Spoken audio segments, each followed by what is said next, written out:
Bienvenidos y bienvenidas a Política al Grano, el podcast en el que hablamos de política al calor de una buena taza de café.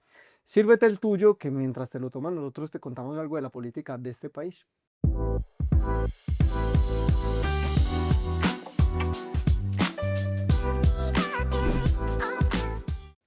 ¿Qué café nos estamos tomando hoy antes de contar de qué vamos a hablar, Alejo? Bueno, Jorge, hoy estamos tomando un café que se llama Pavón, que cultiva un amigo de nuestro proyecto político, Dignidad y Compromiso, Joan Montoya. Lo cultiva en Urrao, es un caturro, aunque tiene caturro y len con chirozo. Cultivaba a 1950 metros sobre el nivel del mar, es un café demasiado rico. Y es en Pavón. Yo le recomiendo a todos los que nos escuchan y nos ven y a usted que vaya a Pavón. Ese es de los paraísos terrenales, de las cosas más bellas es ese territorio de Pavón, además que tiene una historia bellísima de resistencia campesina en ese territorio. Además que Urrao, pues, es un pueblo demasiado hermoso. Yo creo que como geográficamente, de los pueblos que yo conozco en Antioquia, de los que más me gustó conocer ahora el año pasado que fui por primera vez, fue Urrao. Bueno, Jorge, hoy vamos a hablar de una cosa que, pues, no es de actualidad, es de historia, pero que es muy importante y que coincide con la Bueno, fecha pero si es de reciente. actualidad porque estamos acerca del 7 de agosto. Pues, y además porque podemos aprender lecciones de Claro, esto, que creo que es lo claro. más importante. La historia uno la mira para saber qué errores se cometieron en el pasado para no volverlos a cometer y para saber qué aciertos hubo en el pasado y volver sobre ellos.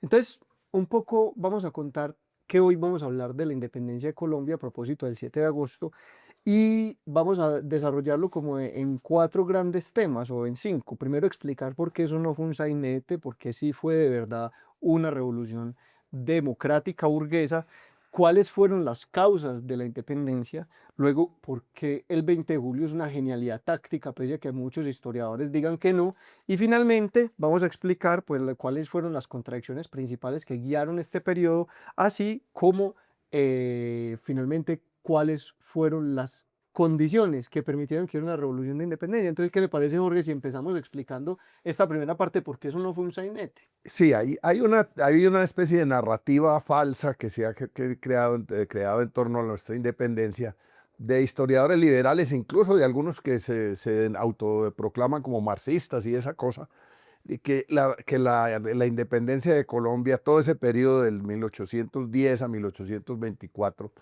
fue un sainete y que ahí no logramos nada, pues sí, que se fueron los españoles, pero que eso siguió lo mismo. Y creo que lo que nosotros vamos a hacer hoy es un poco a desentrañar que eso no es cierto. Realmente lo que sucedió fue que se creó una nación, se creó un Estado nacional y se derrotó a un imperio feudal como España y se hizo ir de aquí, de este territorio. Y se creó realmente, la primera reforma de república que tuvimos en Colombia, que fue esa. Que Y incluso eso se llamó no, la República de Colombia, como se claro, llama actualmente. claro. Pero además, Jorge, yo quiero agregar una cosa que me parece muy importante con esto que usted está diciendo, y es hay que tener cuidado primero con la narrativa de lo que llaman la nueva historia, que hay cosas muy interesantes y unas críticas muy valiosas, pero que hay que tener mucho cuidado con algún desprecio que se tiene por el evento de la independencia, pero tampoco podemos caer en el otro lado, que es el de la historia oficial o la historia heroica o el mito pues de fundación de la nación. No, hay que entenderlo en sus verdaderas dimensiones, no hay que ni para un lado ni para el otro. Porque es que una cosa es el acto de la independencia, la guerra de independencia, y otra cosa son los acontecimientos que posteriormente se desarrollaron, donde hubo una especie de contrarrevolución que impidió que hubiera unos avances que los sectores más avanzados que dirigieron la lucha de independencia aspiraban y finalmente fueron derrotados por otros sectores reaccionarios. Pero se logró lo que lograba unificar a toda la nación en ese momento, que esto es lo primero de que vamos a Sí. hablar, que ¿qué fue lo que unificó a los colombianos para la independencia? Hay muchos que dicen, no, pero es que eso no se acabó la esclavitud, no hubo reforma agraria, pero bueno, es que en esa época, no, para unificar a toda la nación no se podía aspirar a esos otros objetivos. Alejandro, Claro, ¿usted qué el opina? objetivo principal era independizarnos políticamente de España, o sea, es decir, salir del dominio colonial que teníamos en nuestro país y podernos autogobernar nosotros. Ya después las peleas que vinieran incluso eran propias de que, pues una vez una nación es independiente, todas las clases dentro de esa nación tendrán la obligación de entrar en las disputas para configurar esa nación. Pero el objetivo, y que Camilo Torres ya lo decía en 1909, era que la propia nación colombiana determinara su propio futuro. Y eso sí se consiguió y eso es lo que vamos a explicar hoy. Pero empecemos hablando un poco de los antecedentes. Entonces, Jorge, hay que hablar de que hubo tres causas: culturales, políticas y y económicas. económicas, que dieron lugar a que se diera la independencia. Así es. Las culturales tienen que ver con los avances científicos y sobre todo recuerden una cosa muy importante que fue un antecedente y un hecho precursor de la independencia que fue la expedición botánica. Y la ciencia que llega a este continente con Humboldt, con el José Celestino Mutis y que crea una intelectualidad que tiene ideas modernas y que busca conocimiento científico. Ese es un primer antecedente clave para entender por qué se crearon las condiciones propicias para la Y independencia. yo le quiero ahí decir una cosa. Alexander von Humboldt, esto yo no lo sabía, investigando para este episodio lo encontré y que me encantó este dato en sus diarios. Dice esto, que él esperaba llegar a un lugar feudal súper atrasado y que lo que llegó acá fue que se encontró que todo el mundo, que inclusive los campesinos, los jornaleros, la gente más pobre, la gente más común, ya estaba influida por las ideas liberales. O sea, ya estaban pensando en libertad y cambio, en Claro, una necesidad claro. de transformación. Entonces no solo es como que, aquí llegaron los europeos con la cultura, no, ya habían llegado antes porque ya en el Caribe había todo un comercio de libros que habían empezado a entrar a Colombia y esas ideas, inclusive entre las personas iletradas, habían comenzado a difundirse de manera muy importante. Entonces, hay un gran cambio cultural, la gente ya estaba pensando distinto. Una revolución cultural que antecede generalmente a las revoluciones políticas. Eso es inevitable. Pero también había unas contradicciones económicas insalvables con la metrópoli, con la corona Claro. española. Y era el encerramiento que tenían a los comerciantes y a los productores de las pocas cosas que se producían aquí en las colonias, que los tenían asfixiados económicamente. Y ya había habido unos antecedentes de levantamientos contra esos impuestos, contra esos cobros injustos que hacía la corona española, como el de los comuneros, etcétera, y había un sentimiento de exigencia, de libertad para desarrollar iniciativas Claro, económicas. y el levantamiento de los comuneros yo quiero resaltar dos cosas. Es clave porque dentro de los levantamientos que se habían dado ya antes del siglo XIX, en el siglo XVIII, que es el de los comuneros, finalizando el siglo XVIII, los levantamientos no habían sido todavía tan claros con el tema de los impuestos. Y este es el primero, porque es que los impuestos son la clave del dominio colonial. Colonial, claro. Y en segundo lugar, que supieron que había que dirigir el ataque contra la capital del imperio, o sea, contra Santa Fe. Los comuneros se levantan es contra Santa Fe.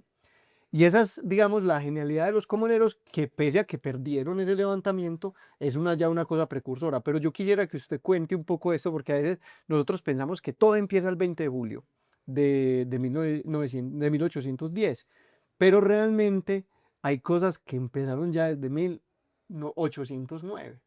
Desde 1809, y ya usted lo dijo, desde 1789, Claro. los comuneros. Pero ojo, es que en 1809 hubo una serie de rebeliones, de levantamientos, de estallidos populares por la independencia o por lo menos para cambiar las condiciones de relación entre la metrópoli y las colonias.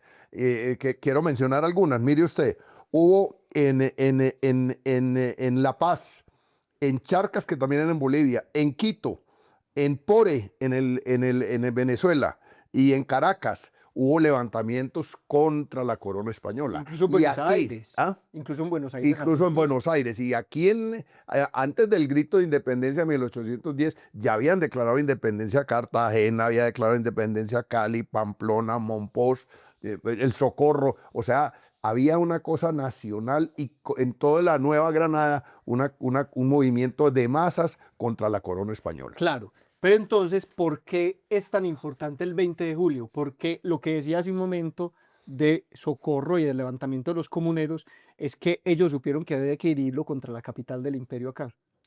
Entonces, el levantamiento del 20 de julio tiene la importancia de que todos estos levantamientos de 1809 son antecesores a ese gran levantamiento que se va a dar en la capital del imperio. Es decir, ahí sí le estalla la cosa en las narices a los españoles. Claro.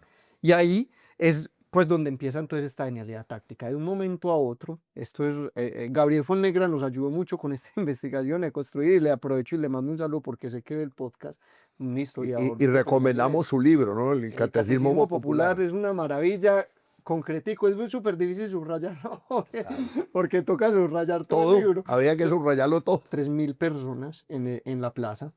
Están 600 soldados del ejército realista también allí reunidos. Esto está un polvorín a punto de estallar, pero no estalla todavía todo y se logra como unas genialidades tácticas, porque en ese momento cualquier paso en falso hubiera sido como echarle candela a un polvorín, o sea, como prender un fósforo en un polvorín. Hubiera podido haber una masacre. No, En lugar de una declaración de independencia, de un grito de independencia, hubiera podido haber una masacre si estos señores que dirigieron no hubieran tenido un sentido táctico bastante importante. Y aquí es una cosa, Acevedo y Gómez es un señor que sale a un balcón y en un momento pues en el que está todo el furor, mencionando también un antecedente, es que en horas de la mañana las mujeres se habían metido a la armería del ejército realista y habían robado un montón de armas.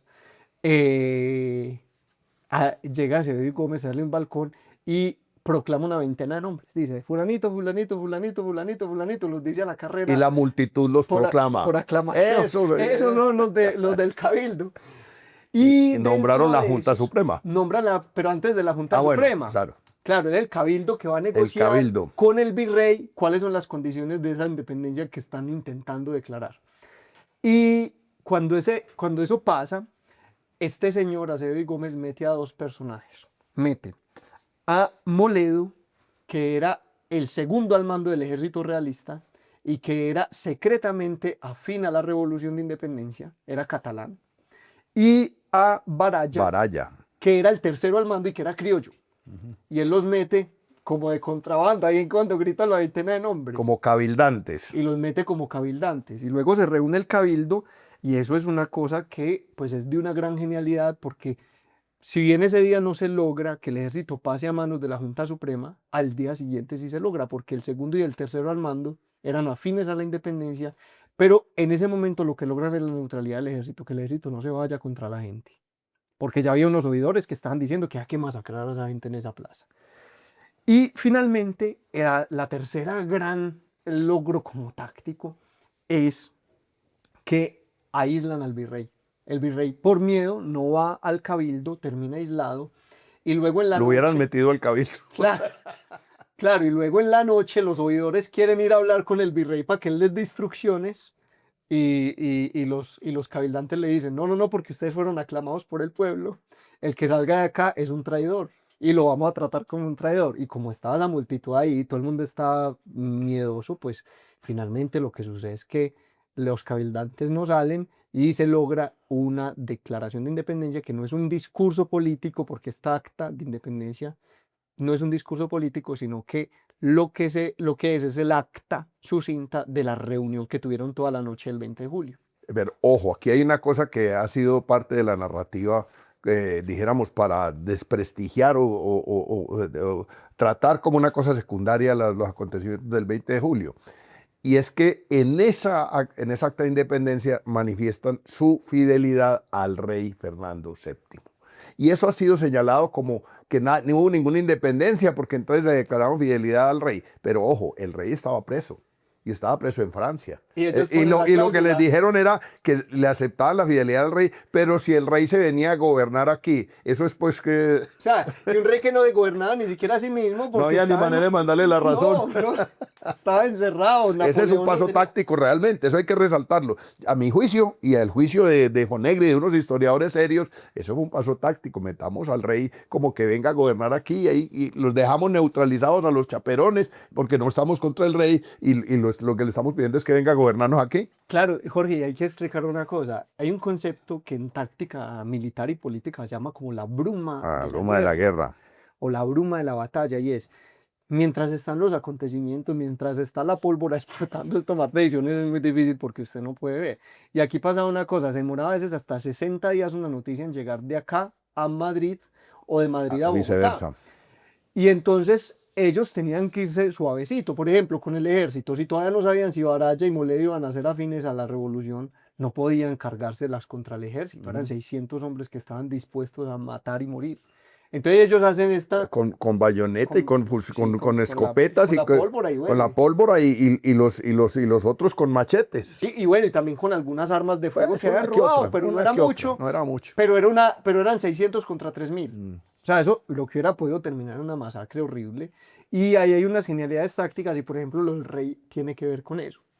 Y tan es así y tan se logra la independencia que al día siguiente, el 21 de julio, el virrey en horas de la mañana firma casi una dimisión en la que le cede su autoridad a la Junta Suprema.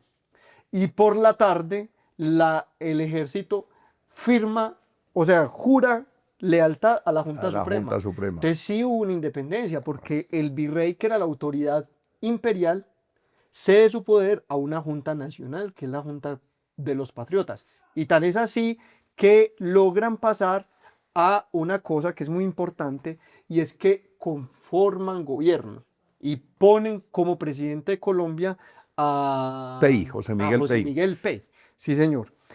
Entonces hablemos pues por qué esto tenía un gran acierto y era el concepto de la contradicción principal. Bueno, explique usted eso. La contradicción principal, si usted está dirigiendo una transformación de una sociedad, tiene que tener claro cuál es la contradicción principal a resolver. Después de resolver la principal, se pueden resolver las otras, pero si no resuelve la principal, las otras son imposibles de resolver. Y estaba claro que la contradicción principal era entre la naciente nación, la naciente república y el imperio español.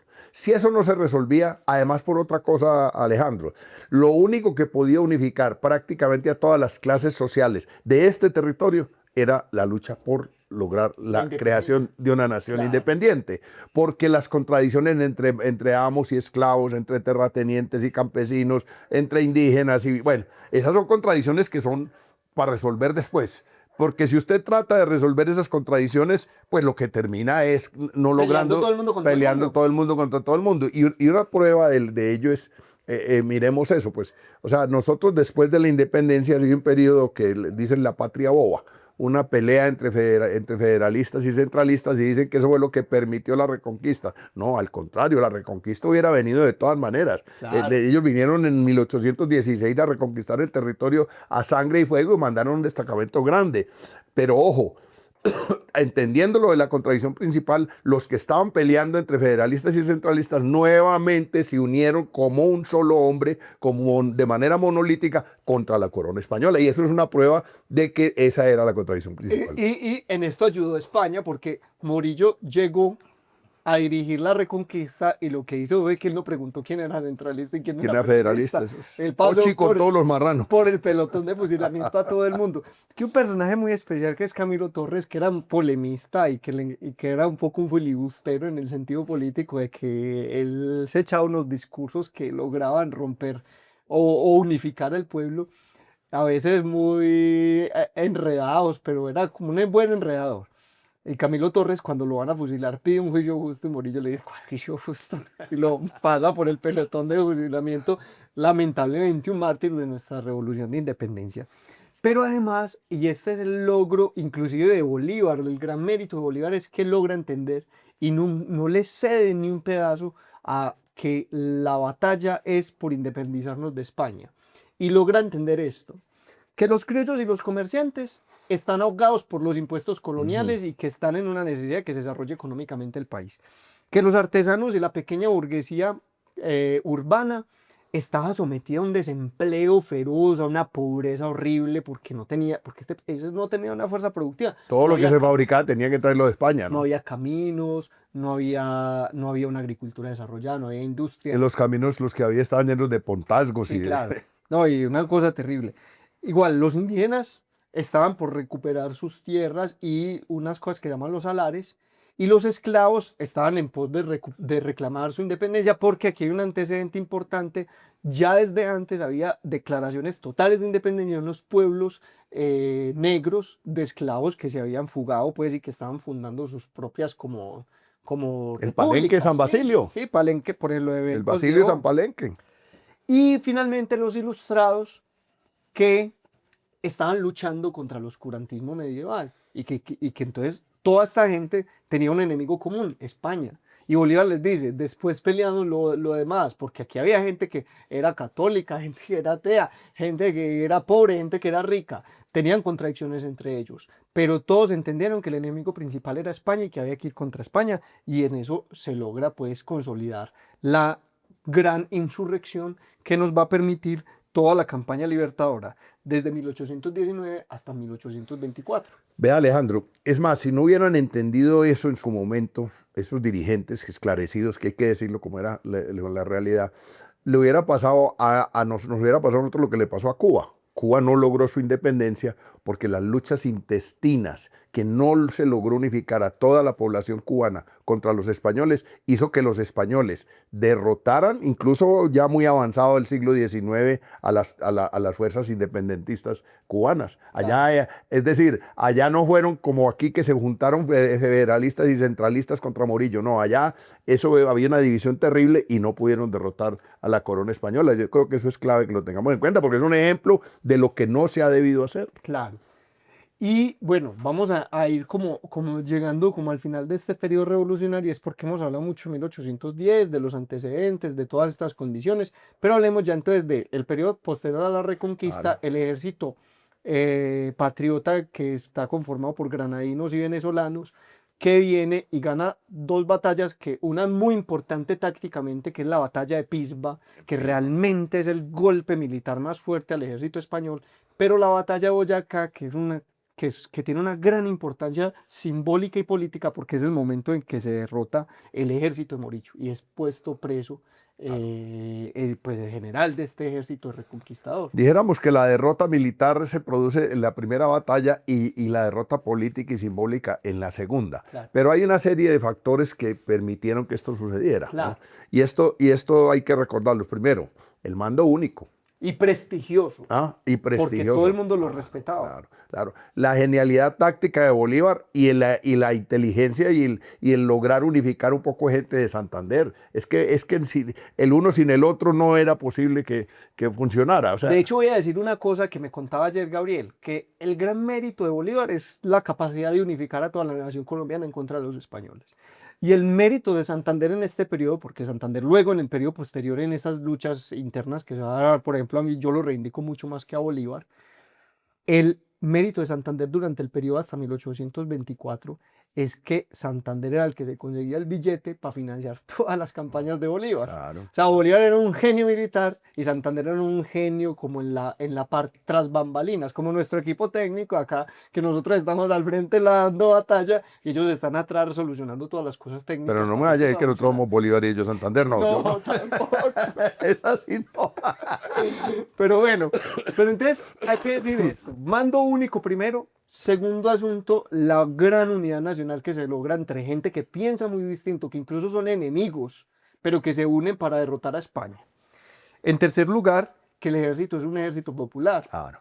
¿Qué quiere decir esto? Era un ejército que no era casta militar, que no tenían rango porque ya eran muchos años en el ejército, sino que el ejército estaba conformado por gente sin formación y sin instrucción militar, pero que rápidamente se plegó y entendió cómo era la táctica militar y cómo se hacía la guerra, pero además que gozaban los rangos Por mérito. quienes tenían el mérito, quienes demostraban valor en el campo de batalla, eran ascendidos a coroneles. Pues recuérdese de esa famosa anécdota que a Rondón lo ascienden en medio de la batalla del Pantano de Vargas. Claro. O sea, es ascendido en la batalla. Claro. Él no tenía el rango, sino que en la batalla usted quedó ascendido y vaya, salve usted la patria. Y salve usted la patria porque el hombre demuestra que tiene la capacidad y lo hace. Bueno, y además de esto, que había una burguesía consciente, una burguesía que estaba alimentada por las ideas más avanzadas de la sociedad en ese momento. O sea, estamos hablando de que esta era una burguesía que está influida por dos ideas. Primero, el capitalismo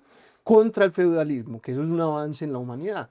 Pero además de eso, que era una burguesía que estaba alimentada por todas las ideas culturales de la Ilustración y que fue capaz de ponerse al frente. O sea, ellos sí estaban luchando por lo de ellos. Claro. Por supuesto. Hay quienes descalifican que no, que es que los comerciantes estaban buscando era la de ellos. Pues claro, todo el mundo estaba buscando la de ellos. ¿No? Todos. Pero todos sabían que si no derrotaban a los españoles, la de ellos se perdía. O sea, los pobres también. Claro. O es que los pobres iban a luchar por los intereses de los burgueses, estaban luchando por sus propios intereses, porque hubiera más posibilidades para ellos. Los anacrónicos fueron unos dirigidos por allá en Pasto por un personaje que han reivindicado. Es más, exacto, por Agualongo. Agualongo. Es más, hubo sectores reaccionarios que se pusieron del lado del rey. pero no era que los ricos estuvieran con el rey y los pobres Ah, con la no, independencia. no. Hubo pobres con el rey y Ah, ricos con la independencia. O sea, aquí había de todo. Pero lo que sí es claro es que la mayoría de la gente en Colombia estaba en pos de la independencia y se logró unificar por eso. Y finalmente, que había un contexto internacional que era favorable para esta revolución. Ahí son los 5 elementos. Y ese contexto internacional, Jorge, es muy claro y es la batalla de Trafalgar en España. España pierde el dominio del mar la contra los... catástrofe de los españoles. Claro. Los españoles, de hecho, y que esto lo explica Puiggrós de la Columna de la Revolución, Sí. un autor argentino fabuloso, lo explica, los españoles lo peor que les pudo pasar fue descubrir América, porque lo que hizo fue que se extendiera su feudalismo.